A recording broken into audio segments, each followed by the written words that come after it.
Hello learners, welcome to my channel Friends Pride. This video is a quick tutorial of chapter number 4 linear equation in two variable जो कि class 9th का NCERT का एक बहुत ही important chapter है। इस video से आप चैप्टर नंबर 4 ईजिली प्रिपेयर कर पाएंगे, उसका इम्पॉर्टेंट कंसेप्ट समझ पाएंगे और ख़ुद को इम्पॉर्टेंट क्वेश्चंस के लिए प्रिपेयर कर पाएंगे। मेरी ये वीडियो उन सब बच्चों के लिए है जो चैप्टर नंबर 4 के लिए बिल्कुल न्यू हैं, ओके, और उन सब के लिए भी जिन्होंने चैप्टर नंबर 4 पढ़ा तो है लेकिन थोड़ा सा एडवांस में पढ़ना चाहते हैं, एक्स्ट्रा क्वेश्चंस प्रिपेयर करना चाहते हैं। तो हमारे टाइप 1 के क्वेश्चन कैसे कैसे आएंगे कि आपको ABC वैल्यू लिखनी पड़ेगी। ABC क्या है ये? ओके, क्वेश्चंस देख रहे हैं आप स्क्रीन पे कि 2x + 5y + 15 = 0। ऐसे ऐसे आपको linear equation in two variable दी होगी और आपको इसे दिखा के पूछा होगा कि ABC की वैल्यू बताओ। ठीक है, इसके लिए आपको थोड़ा सा कंसेप्ट पढ़ना पड़ेगा। Linear equation in two variable exactly है क्या वो समझना पड़ेगा। तो इसका जो स्टैंडर्ड फॉर्म होती है ना, किसी भी इक्वेशन की एक स्टैंडर्ड फॉर्म होती है, तो इसकी स्टैंडर्ड फॉर्म क्या है? इसकी स्टैंडर्ड फॉर्म है ax + by + c = 0। मतलब इक्वल टू के इधर 0 रहेगा और तीनों a b c सब इधर रहेंगे। a के साथ x है, b के साथ y वाला वेरिएबल और c खाली कोफिशिएंट है। Okay, so ax + by + c = 0। This is the standard form of linear equation in two variable. इसे लीनियर क्यों बोल रहे हैं? क्योंकि यहाँ पे ना x और y जो दो वेरिएबल हैं, ठीक है, इनकी पावर कितनी है? 1। अगर पावर 1 जाए तो लीनियर बोलते हैं, पावर 2 जाए तो क्वाड्रेटिक बोलते हैं, पावर 3 जाए तो क्यूबिक बोलते हैं। ठीक है, a b c क्या हो गए हमारे कोफिशिएंट्स होते हैं फिक्स्ड नंबर, और एक्स वाई क्या हो गए? टू वेरिएबल्स हो गए। तो लीनियर इसलिए बोला, पावर 1 है। इक्वेशन इसलिए बोला क्योंकि left hand side right hand side =2 के इधर है, और टू वेरिएबल्स क्योंकि एक्स और वाई। तो दैट ओवरऑल नेम इसका पड़ गया linear equation in two variable. So with the help of example let's study. So A को मैंने चेंज कर दिया है 2 से, बी को 3 से और सी को 5 से। ठीक है, तो 2x + 3y + 5 = 0। This is linear equation in two variable. Linear equation in two variable में 2, 3, 5 ये तीनों चीज़ें फिक्स्ड हैं। इसकी जगह आप कुछ और नहीं लिख सकते इस इक्वेशन के लिए। ठीक है, तो a हमारा x के आगे वाला होता है, a 2 आ जाएगा, b हमारा y के आगे वाला होता है 3 आ जाएगा, और c हमारा खाली नंबर होता है दैट इज़ 5। इसमें आपको खाली नंबर 5 ही दिखाई दे रहा है। तो ये फिक्स्ड हैं, इनको कोफिशिएंट्स बोलते हैं, ये फिक्स्ड नंबर होते हैं, आप इसको किसी चीज़ से चेंज नहीं कर सकते। ओके, तो ये जो x y हैं इनकी वैल्यूज़ आप अपने अकॉर्डिंग रख सकते हैं। कभी x की जगह हमें 1 पुट करना पड़ जाता है तो उसके अकॉर्डिंग निकालते हैं y की वैल्यू, तो इसलिए इनको वेरिएबल कहते हैं। Values can vary, that's why they are called variables. और ABC फिक्स्ड नंबर है, इनको कोफिशिएंट्स कहते हैं। आई होप आपको ये सारा कंसेप्ट समझ आ गया होगा कि what is linear equation in two variable. इसमें मैं आपको बिल्कुल स्टार्टिंग से बता रही हूँ। ठीक है, तो क्वेश्चन आ गया आपके पास। सबसे पहला जो इसका क्वेश्चन होता है वो यही होता है, ABC की वैल्यूज़ लिखें। तो 2x + 5y + 15 = 0। हमने इसे कंपेयर करा स्टैंडर्ड फॉर्म से ax + by + c। वैसे मैंने आपको बता दिया कि x के आगे वाला a होता है, तो इसको कंपेयर करेंगे, y के आगे वाला b होता है और c खाली नंबर होता है। ठीक है, सो फटाफट इसको लिख देंगे। a हमारा 2 दिख रहा है हमें, अगर माइनस में दिखे तो वो माइनस में आंसर आता है। ठीक है, b हमारा 5 दिख रहा है और c हमारा 15 दिख रहा है। हमारी तीनों चीज़ें इधर हैं इक्वेशन में जो हमें दिया हुआ है। तो बहुत ईजी सा है कि तीनों इधर दिए हुए और =2 के उधर 0 दिया हुआ है, जैसे हमारे स्टैंडर्ड फॉर्म में होता है, तीनों उधर होते हैं, =2 के इधर 0 होता है, और प्लस में दिया हुआ है, ये और फ़ायदे की बात है। अब दूसरा देखो, -5x + 2y - 8 = 0 है। ठीक है, सो इसको भी जल्दी से कंपेयर कर लेंगे हम स्टैंडर्ड फॉर्म से। स्टैंडर्ड फॉर्म आई होप याद हो गई होगी, ax + by + c = 0। तो यहाँ पे क्या आप आंसर लिख के आओगे बताओ? तो a आ जाएगा -5, अगर मैंने बोला ना b माइनस में हो तो माइनस लिखते हैं, b 2 हो जाएगा, और c अगर माइनस में हो तो माइनस में लिखा जाता है। ठीक है, तो a = -5, b = 2, c = -8। तो इसमें नंबर नहीं कवाने, अगर माइनस में है तो आप माइनस में लिख के आएंगे। ठीक है, तो यहाँ पे मैं आपको एक चीज़ बता देती हूँ कि इसको माइनस में कैसे समझा हमने कि c -8 आएगा। तो हमने इसको प्लस करके स्टैंडर्ड फॉर्म जैसा बना दिया, ax + by + c होता है ना, तो प्लस -8 कर दिया, और उससे हमारा समझ आया कि c हमारा कितना होगा? -8। तो उतना हमें लिखने की ज़रूरत नहीं है, that's come only for 1 mark. तो वो मैंने डायरेक्टली स्टार्टिंग में ही आपको बता दिया था कि कैसे सॉल्व करेंगे, ठीक है। So next is 3x + 8 = 0। यहाँ क्या डिफरेंस आया, देखो यहाँ पे सिर्फ 2 ही चीज़ दी हुई है। मैंने बोला था 3 होंगी, ax होगा, by होगा, प्लस c होगा, ठीक है। तो डियर स्टूडेंट्स प्लीज़ अच्छे से फोकस कीजिए।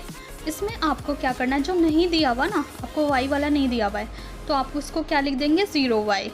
चेंज तो कुछ भी हो सकता है, ABC वैल्यू 0 भी हो सकती है, ठीक है। तो यहाँ पे नहीं दिया तो हमने उस वजह से 0 लिखा है। अब कंपेयर कर लिया, A3 B 0 और C 8, ठीक है।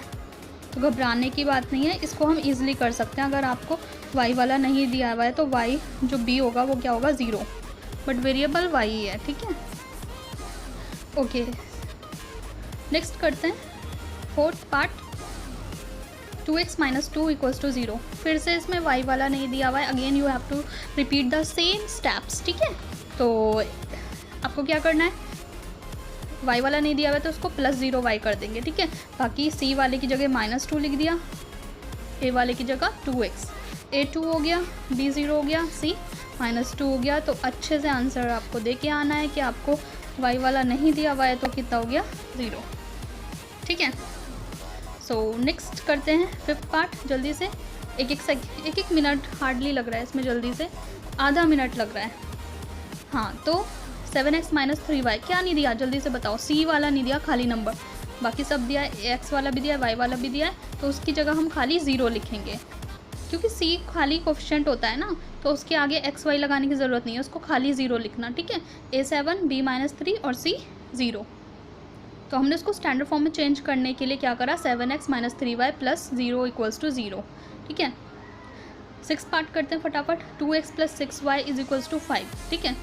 इन वीडियो से आपको बहुत सारी नॉलेज मिलेगी, आपके बेसिक्स जितने भी वीक है ना वो सब स्ट्रांग हो जाएंगे। कैसे हम इक्वल्स के इधर ला इक्वल टू के इधर ला के माइनस जाता है, कैसे प्लस आता है, जिसकी मैथ्स बहुत ही वीक है ना उसको बहुत हेल्प मिलने वाली है इसमें ना। 5th पार्ट 7x - 3y = 0, तो ये आप खुद सॉल्व कर लेना, this is just same as 3rd part, okay. And 6th part के लिए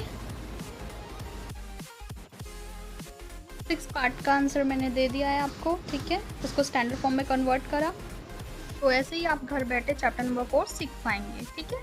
अच्छा, 7th पार्ट में क्या है कि 4y + 7 = के उधर दे दिया है, ठीक है। तो हम उसको x की साइड में लाएंगे, क्योंकि हमारी तीनों चीज़ें एक साथ होती हैं, ax + by + c = के उधर सिर्फ 0 होता है। तो अब हम क्या करेंगे, इसे स्टैंडर्ड फॉर्म में चेंज करेंगे। तो 4y प्लस का इधर आके माइनस हो जाएगा, 7 इधर आके माइनस हो जाएगा, और उधर क्या बच जाएगा, दोनों हम इधर लिया है तो उधर 0 बचेगा। स्टैंडर्ड फॉर्म में चेंज हो चुका है, माइनस में है तो हम उतना ही माइनस में लिख देंगे, ठीक है। वैसे मैं आपको करके दिखा रही हूँ कि आपको +-4y करके लिख सकते हैं अगर आपको बिल्कुल स्टैंडर्ड फॉर्म जैसा बनाना है। तो ये स्टैंडर्ड फॉर्म जैसा बन गया, ax + by + c = 0। a हमारा 3 हो जाएगा, b -4 हो गया है और c -7, ठीक है। Again by solving all this you have got 1 mark, okay. तो 1 मार्क का क्वेश्चन है, ईजिली सॉल्व हो जाता है, ठीक है। Next question, x + y + 5 = 0। ये क्वेश्चन मैंने इसलिए लिया है क्योंकि इसमें क्या चीज़ डिफरेंट है, इसमें ये है कि बच्चे सोचते हैं कि क्या हम a लिखें, हमें तो a दिख ही नहीं रहा है, इनविजिबल सा है। तो वो इनविजिबल नहीं है, वो जब हमारे इसके आगे कोई वैल्यू नहीं होती, दैट्स इज़ उसके आगे फिर क्या होता है, 1 होता है, ठीक है। तो वो 1 से मल्टीप्लाई होकर वो x ही बन जाता है, 1 से मल्टीप्लाई होकर y बन जाता है, क्योंकि 1 से कुछ भी चीज़ मल्टीप्लाई हो वही चीज़ आ जाती है। तो अगर नहीं दिख रहा ना, x और y तो दिख रहे हैं पर उसके आगे का क्वेश्चन नहीं दिख रहा, तो 1 है। नेक्स्ट है -x + y = 4। तो इसमें क्या करेंगे, देखो दोनों चीज़ें इधर है, तीसरी चीज़ को और इधर ले आएंगे, -x + y -4 = 0। अब यहाँ पे 1 नहीं है, यहाँ पे -1 है, क्योंकि वो माइनस दिख रहा है, तो इसमें गलती नहीं करके आनी 1 और c हमारा -4। तो बिल्कुल अगर आप स्टेप बाय स्टेप करेंगे तो आपकी गलती होएगी नहीं कहीं पे भी। आई होप समझ आ रहा होगा, ठीक है। 10th क्वेश्चन कर लेते हैं। x minus 2y is equal to 7। Again same way में ये प्रोसीड करेंगे और ठीक है, ax plus B Y plus C equals to 0 standard form लिखी एंड इसको फिर 0 के इक्वल लिखा, उसको कन्वर्ट करा स्टैंडर्ड फॉर्म में। ठीक है, कन्वर्ट करना is very important if you don't know how to write the values of A B C. ठीक है, फिर उसको कंपेयर करके x के आगे 1 था, b के आगे y के आगे -2 आ गया, b हो गया। ठीक है, अब यहाँ पे ना थोड़े से ऐसे क्वेश्चन है कि कॉम्प्लेक्स वे में दे दिए जाएँ, बच्चे घबराए नहीं। कभी रूट आ जाता है तो बच्चे एकदम डर जाते हैं रूट क्या आ गया है। तो यहाँ पे बहुत ही सिंपल है, फिर से हमने स्टैंडर्ड फॉर्म लिखी और इसको कंपेयर करा। ठीक है, -5 इधर आके क्या हो जाएगा +5 इक्वल्स टू 0। अब जल्दी से देखेंगे x के आगे क्या है, तो वही अगर रूट में है तो रूट वाला a हो जाएगा, √2 हो गया, b हमारा -1 हो गया और c हमारा 5 हो गया। Got it. तो इन वाले क्वेश्चन में अगर आप जितने भी मैंने पढ़ाए हैं आप अपनी कॉपी पेन लेके अपना नोट कर लेंगे तो आप पूरा अच्छे से सीख जाएंगे। ठीक है, सो बिल्कुल बेसिक मैंने आपको बता दिया इस चैप्टर का। जिसको इस चैप्टर की ABCD भी नहीं मालूम ना, उसको ये चैप्टर अब सॉल्व करना आ जाएगा। हाँ, और जिस NCERT सॉल्व वो खुद ब खुद कर लेगा। ओके, इस टाइप का क्वेश्चन NCERT में पढ़ के वो सारे क्वेश्चंस खुद ब खुद सॉल्व कर लेगा अगर उसने मेरे वीडियोस के सारे ये क्वेश्चंस अच्छे से बाय हार्ट लर्न कर लिया। ओके, अगर फ्रैक्शन में आ जाए तो तब क्या करेंगे? ठीक है, घबराना नहीं है। कोएफिशिएंट वो x के आगे 1/2 होगा। ठीक है, और ये -2/5 y है और c हमारा दे नहीं रखा तो हमने +0 लिख लिया। ठीक है, a 1/2 हो गया, b हमारा -2/5 हो गया और c हमारा 0 हो गया। ठीक है, तो और कॉम्प्लेक्स मैंने भी सिखा दिया, बिल्कुल बेसिक से कॉम्प्लेक्स क्वेश्चन मैंने सारे बता दिए, ये आप खुद सॉल्व कर लेना। प्रोसीड करते हैं, टाइप 2 कैसे पूछे जाते हैं क्वेश्चन। ठीक है, ये मैंने प्रीवियस ईयर के क्वेश्चन पेपर में से देख के क्वेश्चंस लिए हैं, जो यहाँ CBSE के जो गवर्नमेंट स्कूल में बच्चे पढ़ते हैं उनके क्वेश्चन पेपर में से। ऐसे पूछा है इसमें 5x = 2, ये इक्वेशन किस पैरेलल किस एक्सिस की होगी? तो आई होप आपको पता है 2 एक्सिस होती हैं ग्राफ में, x एक्सिस जो कि हॉरिजॉन्टल होती है और y एक्सिस जो कि वर्टिकल होती है। ट्रिक से करने का यही, फास्टली अगर आपको आंसर लिख के आना है, यहाँ पे आप इक्वेशन से x की वैल्यू निकालेंगे, 5 इधर जाके डिवाइड में चला जाएगा, x की वैल्यू आ जाएगी आपकी 0.4। जब x की वैल्यू आती है ना तो वो इक्वेशन जो बनती है, ये जो इक्वेशन बनी है x = 0.4, तो ये किसके पैरेलल हो जाएगी? ये graph is parallel to x आता है तो y एक्सिस के पैरेलल हो जाती है, और अगर y की वैल्यू आप निकालते हो सॉल्व करते करते तो वो x एक्सिस के पैरेलल हो जाती है। ट्रिक है, सिंपल सी बात है कि अगर इक्वेशन में x की वैल्यू आए तो y एक्सिस के पैरेलल और y की वैल्यू आए तो x एक्सिस के पैरेलल। ये मैंने आपको ग्राफ में ड्रॉ करके दिखा दिया, x एक्सिस बनाई, y एक्सिस बनाई, 0.4 दिखाएंगे तो यहाँ पे 0.5 है, तो इससे थोड़ा सा पहले आपका क्या हो जाएगा 0.4। तो मैंने आपकी x = 0.4, x एक्सिस पे हमने 0.4 छाटा और फिर लाइन बना दी, तो वो पैरेलल दिख रही है आपको y एक्सिस के। नेक्स्ट क्वेश्चन करेंगे। नेक्स्ट क्वेश्चन में आपको 4y = 6 है, y = 6/4, वैल्यू निकल गई 1.5, तो ये y की वैल्यू लिख लिया तो पैरेलल हो जाएगा x एक्सिस के। इस वाले क्वेश्चन में यहाँ x की वैल्यू लिख लिया तो y एक्सिस के पैरेलल हो जाएगा। इसको अच्छे से सॉल्व कर लेंगे दूसरे वाले को। हाँ, तो 2y = -9, y = -9/2, तो कितना आ जाएगा 4.5, माइनस का 4.5, तो उसको हम प्लॉट कर लेंगे ग्राफ पे, और अगर y की वैल्यू आई है तो x एक्सिस के ग्राफ पैरेलल होगा। ठीक है, तो उसको प्लॉट कर लेंगे हम। वो मैं प्लॉट करके इसलिए दिखा रही हूँ क्योंकि अब मैं कुछ भी हवा में नहीं सिखाती हूँ, आपको समझ आना चाहिए कि अगर y की वैल्यू आई तो x एक्सिस के कैसे पैरेलल हुआ और x की आई तो y एक्सिस के कैसे पैरेलल हुआ। देखो मैंने -4.5 प्लॉट करा, क्या प्लॉट करा मैंने, y = -4.5, y एक्सिस पे -4.5 प्लॉट करा, और ये दिखते ही लाइन किसके पैरेलल आ गई? इस इक्वेशन की x एक्सिस के पैरेलल आ गई। टाइप 3 के क्वेश्चंस। ठीक है, और कैसे पूछे जा सकते हैं? या तो आपको वो पूछेगा या वो पूछेगा या ये वाला पूछेगा 1 मार्क में। ठीक है, so if 1 - 2 is solution of equation 2x - y = p, ठीक है, then find value of p। ऐसे क्वेश्चन बहुत आते हैं, इसकी मोस्ट फ्रीक्वेंटली पूछे जाते हैं। ये सॉल्यूशन बोलने का मतलब क्या है? सॉल्यूशन बोलने का ये मतलब है कि जो आगे वाली वैल्यूज़ है वो x की डिफ़ाइन हो जाएगी और जो उस कोमे के बाद वैल्यू है वो y की डिफ़ाइन हो जाएगी, और इन दोनों वैल्यू को आपको पुट करना है 2x - y = 5, जो भी आपकी गिवन इक्वेशन है उसके अंदर। ठीक है, तो उसके अंदर आप क्या कर देंगे, उसको पुट कर देंगे और आपको p की वैल्यू कुछ भी बोल सकता है, P लिखा लो, M लिखा लो, N लिखा लो, K लिखा लो, ठीक है। तो आपको बिल्कुल भी इस चीज़ को देख के डरना नहीं है एंड पुट कर देनी है वैल्यूज़। x की जगह उसने बोला था -1 पुट करो, तो क्योंकि मल्टीप्लाई हो रहा है 2x, तो ब्रैकेट में -1 पुट करा, y की जगह क्या पुट करो 2। तो एज इट इज़ सॉल्व करा, माइनस माइनस प्लस हो गया, -4 हमारी p की वैल्यू आ गई, ठीक है। ये आंसर देके आएंगे, आपको 1 मार्क मिल जाएगा, ठीक है। अब नेक्स्ट क्वेश्चन सॉल्व करेंगे। यहाँ क्लियरली डिफाइन कर दिया उसने क्वेश्चन में, x को 0 लेना है और y को -8 लेना है। और पहले की तरह क्वेश्चन हम देखते तो ऐसे दिया होता, ब्रैकेट में 0 -8। फिर से हमने जो गिवन इक्वेशन है क्या है, 3x - 6y = k। यहाँ पे p नहीं निकालना है, यहाँ पे k निकालना है, ठीक है। तो वो थोड़ा सा आपके माइंड को चेक करते हैं कि आपका माइंड चल भी रहा है क्वेश्चन में या नहीं चल रहा है, ठीक है।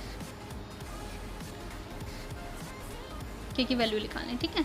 फटाफट इक्वेशन को लिख दो, 3x - 6y = k। अब x की जगह 0 पुट करो ब्रैकेट में, ठीक है। 6y की जगह -8 पुट करो। आई होप आपको पता होगा कि किसी चीज़ को 0 से मल्टीप्लाई करते 0 आता है, और माइनस अगर मल्टीप्लाई होता है प्लस में आंसर आता है। तो 6 × 48, 0 + 48 48, k की वैल्यू कितनी हो जाएगी 48। Again by writing the answer you will get 1 mark. तो आपको ये वाले क्वेश्चन तो समझने बहुत ही ज़रूरी हैं जो एडवांस 4th चैप्टर को पढ़ना चाहते हैं, ठीक है। तो आप इसके क्वेश्चन नंबर 3rd और 4th खुद सॉल्व कर लेना, और आगे की इसी तरीके की वीडियोस देखने के लिए please like subscribe my channel, okay, thank you. इसके बाद पार्ट 2 में हम 2 और 4 मार्क्स के क्वेश्चन देखेंगे, तो उसको देखने के लिए आप प्लीज़ इस चैनल को देखते रहें और सब्सक्राइब कर दें ताकि कोई भी वीडियोस मिस ना होए। Thank you.